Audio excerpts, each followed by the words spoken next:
உங்களை இந்த வீடியோவில் மறுபடியும் சந்திப்பதில் மிக மகிழ்ச்சி அடைகிறோம். உங்களுடைய வரவேற்பிற்கும் உங்களுடைய சப்ஸ்கிரிப்ஷனுக்கும் மிக்க நன்றி.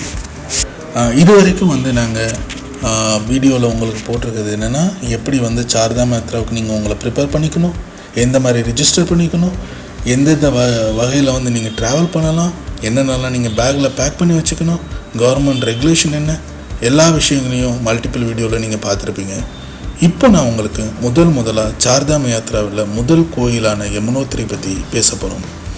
எப்படி யமுனோத்ரிக்கு போகலாம் அப்படிங்கிறது முதல்ல நம்ம எடுத்துக்கிட்டோம்னா, நீங்கள் ஃப்ளைட் வழியாவோ இல்லை ட்ரெயின் வழியாவோ தேராதூனை நீங்கள் ரீச் பண்ணிக்கணும். Dehradun is a centre point for Yamunotri. சரி வாங்க, இப்போ நம்ம யமுனோத்ரிக்கு எந்தெந்த ரூட்லாம் இருக்குது, எந்த வழியாக போனால் நமக்கு கம்ஃபர்டபுளாக இருக்குங்கிறத நம்ம பார்க்கலாம்.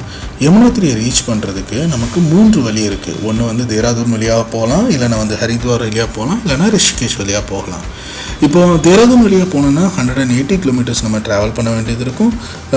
ஹரித்வார் வழியாக போனோன்னா 221 கிலோமீட்டர்ஸ் ட்ராவல் பண்ண வேண்டியது இருக்கும். ரிஷிகேஷ் வழியாக போனால் 210 கிலோமீட்டர்ஸ் ட்ராவல் பண்ண வேண்டியது இருக்கும். என்னோட அட்வைஸ் என்ன அப்படின்னா, நீங்கள் தேராதூன் வழியாக போகிறது. ஏன்னா நம்ம முதல் முறையை நம்ம மலை ஏறிச்ச ஹில்ஸுக்கு நமக்கு வர சான்சஸ் இருக்குது. தேராதூன் வழியாக போனால் அந்த ரோடு கம்ஃபர்டபுளாக இருக்கும், டிராஃபிக் கம்மியாக இருக்குங்கிறதுனால ஹில்ஸுக்கு வராது உங்களுக்கு. சரி வாங்க, தேராதூன்லேருந்து இப்போ நம்ம எப்படி ட்ராவல் பண்ணலாங்கிறத நான் உங்களுக்கு விவரமாக சொல்கிறேன். தேராதூனில் நம்மளோட சென்டர் பாயிண்ட் என்னென்னு பார்த்தீங்கன்னா ரயில்வே ஸ்டேஷன். நீங்கள் தேராதூன் ஏர்போர்ட்லேருந்து வந்தீங்கன்னாலும் நீங்கள் ரயில்வே ஸ்டேஷன் பக்கத்தில் வந்தீங்கன்னா அங்கே ஹோட்டல்ஸ் இருக்குது, அங்கே ஸ்டே பண்ணிக்கலாம். தேராதூன் ரயில்வே ஸ்டேஷன்லேருந்து வரச்ச 2 வழியில் நம்ம ட்ராவல் பண்ணலாம். ஒன்று பஸ்ஸில் ட்ராவல் பண்ணலாம், இன்னொன்று ஜீப்பில் ட்ராவல் பண்ணலாம். ஜீப் ட்ராவல் உள்ளூரில் உள்ள வில்லேஜுகள் யூஸ் பண்ணுறதுக்காகவும், வில்லேஜுக்கு போகிறவங்க யூஸ் பண்ணுறதுக்காகவும், மற்றபடி டூரிஸ்ட் ட்ராவல் பண்ணுறதுக்காகவும் ரொம்ப கம்ஃபர்டபுள் ஜேர்னியை ஜீப் கொடுக்கும். அந்த ஜீப்பை 2 வேயாக நம்ம ட்ராவல் பண்ணலாம். ஒன்று முசூரி வழியாக போகிறது, இன்னொரு ரூட் விகாஸ் நகர் வழியாக நம்ம ட்ராவல் பண்ணுறது. விகாஸ் நகர் வழியாக ட்ராவல் பண்ணணும் அப்படின்னா பிரின்ஸ் சவுக்குன்னு ஒரு பிளேஸ்லேருந்து நம்ம ஜீப் எடுக்கணும். மசூரி வழியாக ட்ராவல் பண்ணோன்னா நீங்கள் ரயில்வே ஸ்டேஷன் பக்கத்தில் இருக்க ஜீப்பை எடுத்துக்கலாம். பட் என்னோட அட்வைஸ் என்னென்னா, நீங்கள் விகாஸ் நகர் வழியாக போகிற ரூட்டு தான் அட்வைசபிள் ரூட்டு. டிராஃபிக் ரொம்ப கம்மியாக இருக்கும். அதுக்கு நீங்கள் பிரின்ஸ் சவுக்கில் ஜீப் எடுத்துக்கோங்க. பிரின்ஸ் சவுக் ரயில்வே ஸ்டேஷன்லேருந்து 700 மீட்டர்ஸில் இருக்குது, 700 மீட்டர்ஸ். சரி வாங்க, நம்ம பயணத்தை ஸ்டார்ட் பண்ணலாம்.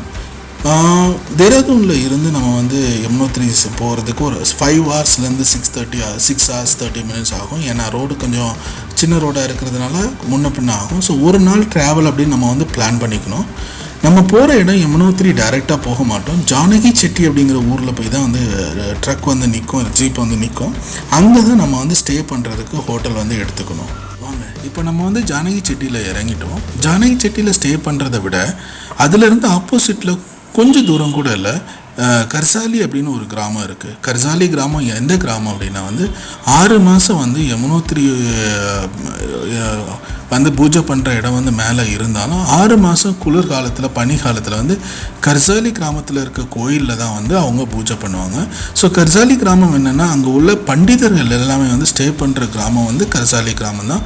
ரொம்ப ஆஸ்பீஷியஸாக இருக்கும், ரொம்ப அமைதியான கிராமம், ரொம்ப அழகாகவும் இருக்கும்.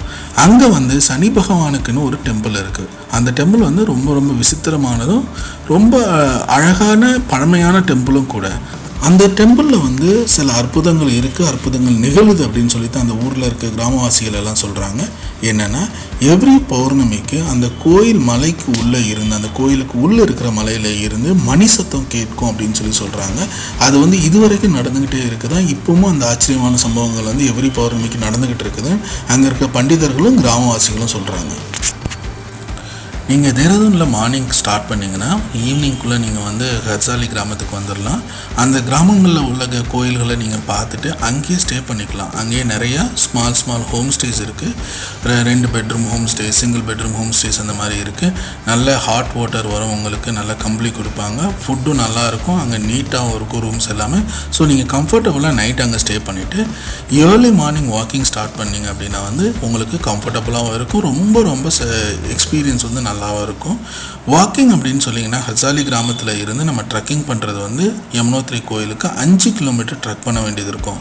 அந்த ட்ரக்கிங் எப்படி இருக்கும் அப்படின்னா வந்து நார்மலான ஒரு ட்ரக் ரூட் மாதிரி தான் இருக்கும். உங்களுக்கு கொஞ்சம் கம்ஃபர்டபுளாக இருக்கும், சில பேருக்கு அன்கம்ஃபர்டபுளாக இருக்கும். அன்கம்ஃபர்டபுளாக இருக்கிறவங்க குதிரை யூஸ் பண்ணிக்கலாம், இல்லைன்னா பல்லக்கு மாதிரி டோலா அப்படின்னு சொல்லுவாங்க. அவங்க அங்கே டோலா தூக்குறதுக்கு ஆட்கள் நிறைய பேர் இருக்காங்க, அதுக்கு போய் நீங்கள் வந்து யூஸ் பண்ணிக்கலாம். ஸோ குதிரையோ டோலாலேயோ நீங்கள் போகணும்னு நினச்சிங்கனாலும் போகலாம். அது ஒன்றும் உங்களுக்கு கம்ஃபர்டபுளாக இருக்கும், யாராலும் நடக்க முடியலையோ. பட் என்னை பொறுத்த வரைக்கும் ஸ்லோவாக நீங்கள் நடந்தீங்கனாலும் 2 hours to 3 hours நீங்கள் மேலே போயிடலாம். அந்த நடக்கிறச்ச உங்களுக்கு எக்ஸ்பீரியன்ஸோ அந்த சுற்றி இருக்கிற அட்மாஸ்பியர் வந்து ரொம்ப ரொம்ப நல்லா இருக்கும். இயற்கையை வந்து நீங்கள் ரசிச்சுக்கிட்டே மேலே ஏறலாம். சரி வாங்க, நம்ம ட்ரெக்கிங் பண்ணியாச்சு. இப்போ நம்ம கோயில் பக்கத்தில் வந்துட்டோம். இப்போ கோயிலுக்குள்ளே நம்ம வந்து தரிசனத்துக்காக நுழைய போகிறோம். அதுக்கு முன்னால் நான் ஒரு விஷயம் உங்கள்கிட்ட ஷேர் பண்ணணும்னு நினைக்கிறேன். நம்ம நினச்சிப்போம் ஹிந்து மதம், ஹிந்து கோயிலுக்குள்ளே நம்ம ஜேர்னி ஆக போகிறோம் அப்படின்னு சொல்லிட்டு. ஆனால் அது மட்டும் இல்லை, நம்ம பார்க்க போகிறது வந்து பேராற்றலின் அதிசயம். இந்த பிரபஞ்ச சக்தி எந்த அளவுக்கு நமக்கு வந்து அதிசயமான விஷயங்களை கொடுத்துருக்குங்கிறத நம்ம வந்து அனுபவத்தில் இப்போ பார்க்க போகிறோம். ஏன் அப்படின்னா, மூதாதையர்கள் நமக்கு சொல்லிக் கொடுத்த பாடம் என்ன அப்படின்னா, இயற்கையோடு சார்ந்து வாழணும், இயற்கையே கடவுளாக பார்க்கணும் அப்படின்னு சொல்லி கொடுத்தது தான் நமக்கு வந்து பாடம். இது என்ன யமுனோத்ரி கோயில் அப்படின்னா என்ன அப்படின்னு பார்த்தீங்கன்னா, நதி மூலம்னு சொல்லுவாங்க. யமுனோத்ரி ஸ்டார்ட் பண்ண, அதாவது உற்பத்தி ஆகப்பட்ட இடம் தான் யமுனோத்ரி டெம்பிளோட இது. ஸோ யமுனோத்ரி அப்படிங்கிறது வந்து நதியை அன்னையாக நம்ம பார்க்க ஆரம்பித்தது ரொம்ப நாளைக்கு முன்னாலேயே. ஸோ இது நதி மூலம் அப்படிங்கிறதுனால இது நம்ம கோயிலாக பார்க்குறோம். அப்படி என்ன அதிசயம் இருக்குது நதி ஸ்டார்ட் பண்ணுற இடத்துல அப்படின்னு நீங்கள் நினச்சிங்கன்னா, இங்கே வந்து 2 அதிசயங்கள் இருக்குது. அதாவது இந்த இடம் வந்து -டிகிரியில் இருக்கக்கூடிய இடம், பனி படர்ந்த பிரதேசம். ஆனால் இங்கே 2 வெந்நீர் ஊற்றுக்கள் இருக்குது. வெந்நீர் ஹாட் வாட்டர் இது வந்து பிளேஸ் வந்து இருக்குது. ரெண்டுமே இயற்கையாக கடவுளால் கிரியேட் பண்ணப்பட்டது. 2க்கு பேர் வச்சுருக்காங்க. ஒன்று வந்து கௌரி குண்டம் அப்படின்னும், இன்னொன்று வந்து சூரிய குண்டம் அப்படின்னு சொல்லிட்டோம். இந்த கோயில் வந்து கட்டப்பட்ட ஆண்டு வந்து பார்த்திங்கன்னா 18ஆம் நூற்றாண்டில் அமர்சிங் தாபாங்கிற மன்னரால் கட்டப்பட்டதாக சொல்கிறாங்க. 19ஆம் நூற்றாண்டில் ஜெய்ப்பூர் ராணி குலாரியா அப்படிங்கிறவங்க வந்து அந்த கோயிலை வந்து புதுப்பிச்சு கட்டியிருக்காங்க. இது சார்தாம் யாத்ரா 4 புனித கோயிலில் யமுனோத்ரி வந்து முதல் கோயிலாக இருக்குது. ஏன் முதல் கோயிலாக இருக்குது அப்படின்னா வந்து நம்ம யமுனோத்ரி போயிட்டு அதுக்கப்புறம் கங்கோத்ரி போயிட்டு அதுக்கப்புறம் கேதார்நாத், பத்ரிநாத் கோயிலுக்கு போகணும். நம்மளும் அதே மாதிரி தான் ட்ராவல் பண்ண போகிறோம். உங்களுக்கு ஒவ்வொரு வீடியோவும் ஒவ்வொரு கோயிலை பற்றியும் டீட்டெயிலாக நம்ம வந்து பார்க்கலாம். இன்னொன்று, அந்த வெந்நீர் ஊற்றை பற்றி நான் சொல்லிகிட்டு இருந்தேன். அதில் பார்த்தீங்கன்னா இயற்கையாகவே வந்து அந்த வெந்நீர் ஊற்றில் நிறைய மருத்துவ குணங்கள் இருக்குது. அதில் நம்ம குளித்தா உடம்பு வலி நீங்கும்னு சொல்கிறாங்க. உடம்பு வலி நீங்கிறதுக்கு மட்டும் இல்லைங்க, நம்மளோட எண்ணங்களை சுத்தப்படுத்திக்கிறதுக்கும் நம்ம எண்ணங்களையும் சிந்தனைகளையும் சரி பண்ணிக்கிறதுக்கும் இந்த மாதிரி ஒரு இயற்கையை சார்ந்த ஒரு பயணம் வந்து ரொம்ப ரொம்ப முக்கியமாக இருக்கும். 2 வெந்நீர் ஊற்றுக்கள் இருக்குதுன்னு சொல்லியிருந்தால, அதில் வந்து கௌரி குண்டம் வந்து குளிக்கிறதுக்கு ஏற்றமான இடமாக ரெடி பண்ணி வச்சுருக்காங்க. அதில் வந்து பெண்களுக்கு தனியாகவும் ஆண்களுக்கு தனியாகவும் குளிக்கிறதுக்கு இடம் இருக்குது, துணி மாற்றுறதுக்கு அந்த மாதிரி இடங்கள் இருக்குது. அதனால் கம்ஃபர்டபுளாக இருக்கும். சூரிய குண்டம் வந்து என்னென்னா வந்து அதில் வந்து நீங்கள் அரிசியோ இல்லை காய்கறிகளோ அதில் வந்து வேக வச்சுக்கலாம். அந்தளவுக்கு சூடு தண்ணியில் இருக்கும். ஸோ சூரிய குண்டத்தில் வேக வைக்கிற அரிசியோ காய்கறியோ தான் நமக்கு வந்து பிரசாதமாகவும் கொடுக்கப்படுகிறது இந்த கோயிலில். சரி, இப்போ நம்ம கோயிலை சுற்றி பார்த்தாச்சு. இந்த கோயில் எப்போல்லாம் ஓப்பன் ஆகியிருக்கும், எந்தெந்த டைமில் நம்ம வந்தால் எப்போ கம்ஃபர்டபுளாக நம்மளால் பார்க்க முடியுங்கிறத பற்றி பார்க்கலாம். இந்த கோயில் வந்து ஆண்டுதோறும் சித்திரை மாதம் நம்ம அக்ஷய திருதிகை அப்படின்னு சொல்கிறோம்னா அந்த டேட்டில் தான் நமக்கு இந்த கோயில் வந்து ஓப்பன் ஆகும். அதுக்கு மத்தியில் வந்து மற்ற டைம் எல்லாமே வந்து கீழே நான் கர்சாலிங்கிற ஊர் சொன்னால அந்த ஊரில் வந்து கோயில் கடவுளை வந்து வச்சுருப்பாங்க. அக்ஷய திருதிகை டேட் அன்றைக்கி தான் வந்து ஓப்பன் பண்ணுவாங்க. அண்ட் தீபாவளி டைமில் க்ளோஸ் பண்ணிவிடுவாங்க. ஏன்னா அவ்வளோ 6-6 months தான் வந்து அது வந்து அங்கே கோயிலில் வந்து நம்ம விசிட் பண்ண முடியும். இன்னும் இங்கிலீஷ் மந்தில் சொல்லணும்னா மே மாதம் வந்து ஸ்டார்ட் ஆகும், அக்டோபர் மாதம் வந்து க்ளோஸ் பண்ணுவாங்க. சரி, இப்போ எப்போ ட்ராவல் பண்ணால் கம்ஃபர்டபுளாக இருக்கும் அப்படின்னு நீங்கள் கேட்டிங்க அப்படின்னா வந்து மே மாதமும் ஜூன் மாதம் ஜூலை மாதம் வந்து ரொம்ப க்ரௌடாக இருக்கும். ஏன்னா எல்லாருமே வந்து கோயில் ஓப்பன் பண்ணோன்னே வருவாங்க. நம்மளால் அவ்வளோ கம்ஃபர்டபுளாக ட்ராவல் பண்ண முடியாது. பட்ஜெட்டும் கொஞ்சம் காஸ்ட்லியாக இருக்கும் ரூம்ஸ் எல்லாமே.